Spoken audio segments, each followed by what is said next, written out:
Take off the front fork of a Go Glider. The first two pieces you're going to need to move are the headset and the locking nut.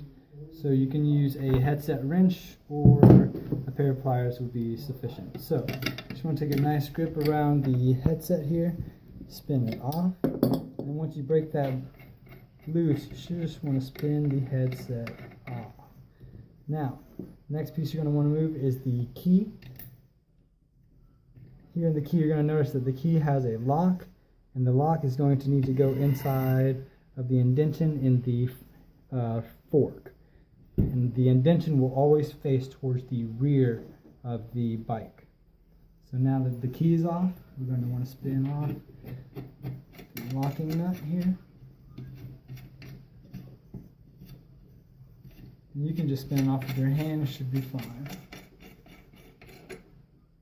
Alright, now that all those pieces are off, you can just lift the frame, and you're going to notice a bearing is going to fall out of the bottom, or it may be inside of the cup as well. There also needs to be another bearing up here at the top. So as you can see, I have two bearings. So now that we got it out, I'm going to show you how to put it back in.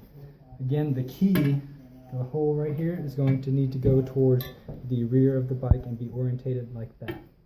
So it's going to go straight up. And important again is going to be that you don't crush the lower bearing.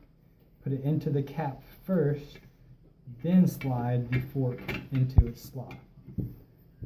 Whenever the fork is in place, I'm going to replace the parts that we took off initially.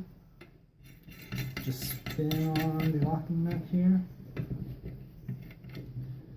This will dictate the amount of tension you have in the front fork, so once this first one's in place, I would recommend you test the spin in the handlebars to make sure it's nice and free and not binding. If it's too tight, it will bind a little bit, so just back that off if it's too tight. So now we're going to put the key in.